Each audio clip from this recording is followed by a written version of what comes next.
અંબરીશ દીક્ષા આપવાનો સંકલ્પ સાકાર બ્રહ્મની પરાવાણીમાંથી 1962 પોષ સુધી પૂર્ણિમાના મંગળકારી શુભ દિવસે ડભાણની ધરતી પર બાપાની એ વાણીમાંથી પ્રગટ્યો છે.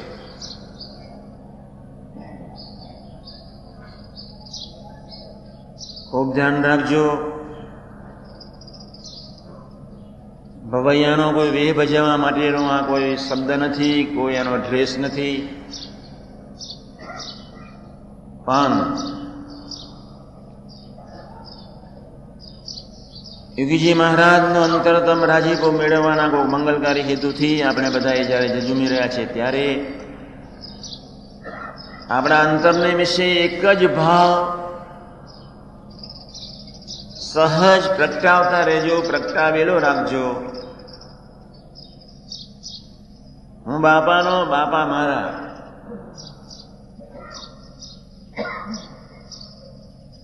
અંબરીશ દીક્ષા લીધી છે એની પાછળનો એક જ હેતુ,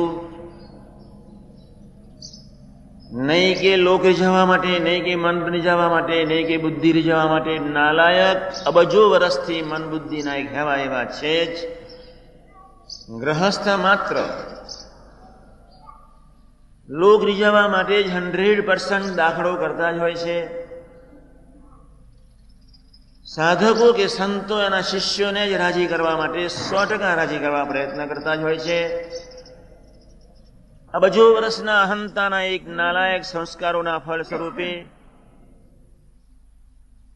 દરેક વ્યક્તિ એના મન બુદ્ધિને જ રાજી કરવાની કોઈક મંગલકારી હેતુથી જ બિચારી જીવી રહી છે અને જિંદગીનો ખોટો સમય બગાડી આત્મા ઉપર નાલાયક અહંતાના ગંદા સંસ્કારો નાખી આત્માને દરબી દઈને, વધારે દાબી દઈને, કલુષિત બનાવીને પ્રભુથી અનાદિકાળથી ચેતના છૂટાછેડા લેતી રહી છે.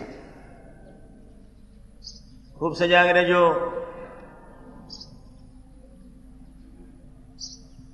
અંબરીશ દીક્ષા આપવાનો સંકલ્પ જ્યારે બાપાનો જ હતો ત્યારે અંબરીશનું આખું જીવન, જે ભક્તરાજ, જે રાજર્ષિ થઈ ગયા તેમની હું વાત કરું છું. હું પ્રભુનો, પ્રભુ મારા.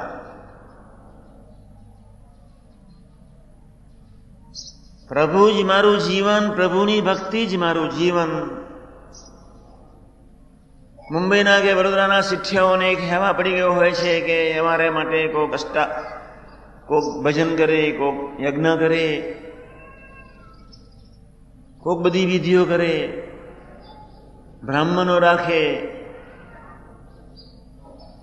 આવું એક ગાંઠ પણ એક બુદ્ધિશાળી સમાજમાં પ્રવર્તી રહ્યું છે. અંબરીશ રાજાનું જે જીવન, એની પાસે તો હજારો માણસો હતા, છતાં પ્રભુની ક્રિયા હરેક એને પોતે જાતે જ કરી છે. આરતી તો દિવેટ પોતે બનાવે ત્યાં સુધીની, ઠાકોરજીનો થાળ તો નહીં એની મિસીસ પોતે બનાવે ત્યાં સુધીની, પ્રભુ અર્થેની બધી જ ક્રિયા એક રાજર્ષિ પુરુષ હોવા છતાં અંબરીશનો હેતુ એ પ્રભુને અર્થે જ, કેવળ પ્રસન્નતાને અર્થે જ, પ્રભુનો થઈને જ તું રાજી થાય એવી એક મંગલકારી ભાવનાથી જીવન જીવવાનો સંકલ્પ જ્યારે તમે સૌ કર્યો છે ત્યારે તમારે ખૂબ સજાગ થઈને, ખૂબ જાનપણે, ખૂબ ખટકો રાખીને જીવવું પડશે. બાકી સમાજ, લોક અને તમારા મન બુદ્ધિ તમને ખાઈ ન જાય તે માટે તમારે ખૂબ ધ્યાન રાખવાનું છે. ફરી સમજાવું છું.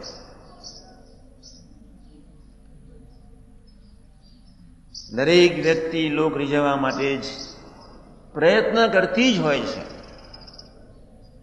એનો જિંદગીનો અંતિમ સ્વાદ છે, સર્વોપરી સ્વાદ છે.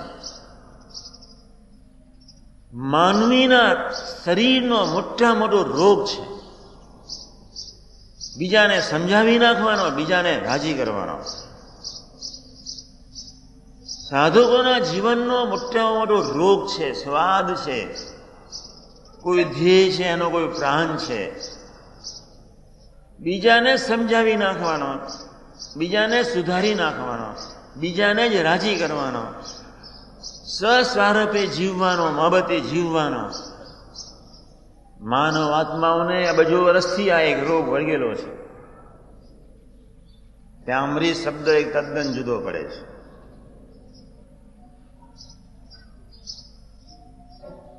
હું ફરી કહું છું, કોઈ ભવૈયાનો વેશ ભજવવા માટે આપણે નથી ભેગા થયા. ખૂબ ધ્યાન રાખજો.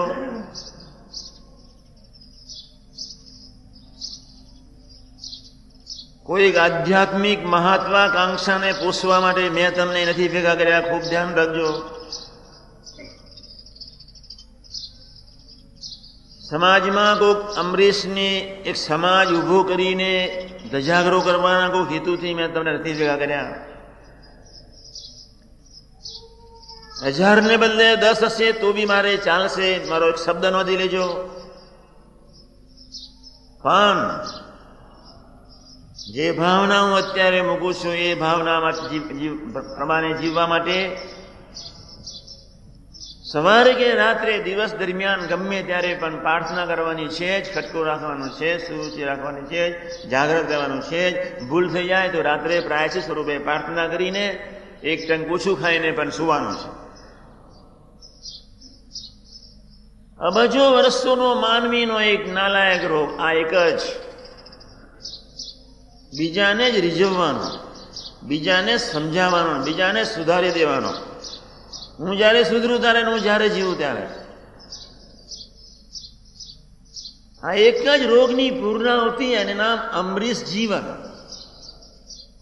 આ એક જ રોગની પૂર્ણાહુતિ મીન્સ સંપૂર્ણ સર્વે રોગોની પૂર્ણાહુતિ.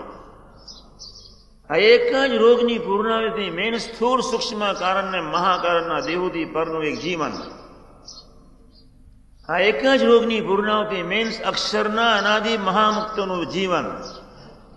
અને આવું એક મંગલકારી દિવ્ય જીવન ધરતીના પેટાળ પર એક સાકાર થાય એવા એક મંગલકારી હેતુથી ભગવાન સ્વામિનારાયણ મધ્યના 13ના સંકલ્પ સહિત પૃથ્વી પર પધાર્યા છે. હું અક્ષરધામનો છું, ચિદાકાશનો છું, ત્યાં છું. એ રસગન મૂર્તિને દેખું છું, એ હું છું. છતાંય તમારા ભીજામાં ન મનાતું હોય તો એ હું છું, એ મૂર્તિને હું દેખું છું એવું માનજો. અને તમે ત્યાં બધા બેઠા છો એવું હું દેખું છું. 500 પરમહંસના સમ ખાઈને જયારે ભગવાન જયારે આ વાત કરે છે ત્યારે એ સામે બેસનારને કેવો એ બુદ્ધિમાં નાસ્તિક ભાવ છે, અથવા આપણી બુદ્ધિમાં કેવો નાસ્તિક ભાવ છે, જેના ફળ સ્વરૂપે ભગવાને પરમહંસોના સમ ખાવા પડ્યા. કારણ એટલું જ આપણી બુદ્ધિની કોઈક ડર દમને લઈને છુપાયેલી અંતરની કોઈક નાસ્તિકતા. આપણે આસ્તિક બી છીએ, આપણે નાસ્તિક બી છીએ, અને નાસ્તિકતાની પૂર્ણાહુતિ કરવા માટેની એક શિબિર. તો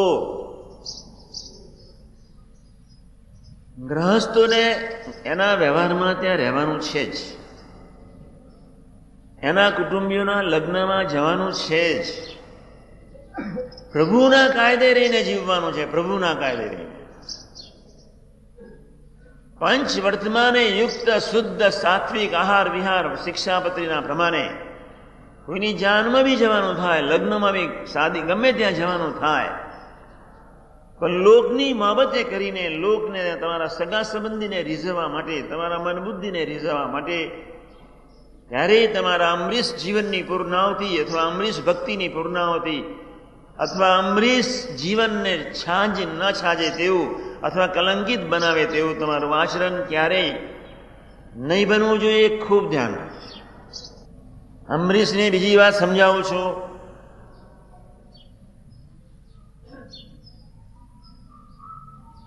દરેક વ્યક્તિને એની બુદ્ધિની ખુમારી હોય છે, એની સમજણની ખુમારી હોય છે,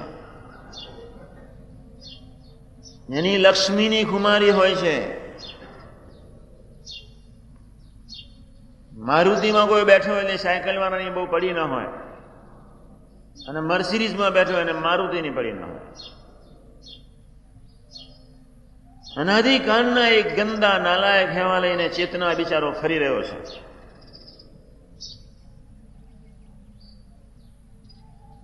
દરેક કો સત્તા કો, લક્ષ્મી કો, સરસ્વતી કો કંઈક ને કંઈક એની એક નાલાયક ખુમારી, એમાં જ એની જિંદગીની મોટપને સારા.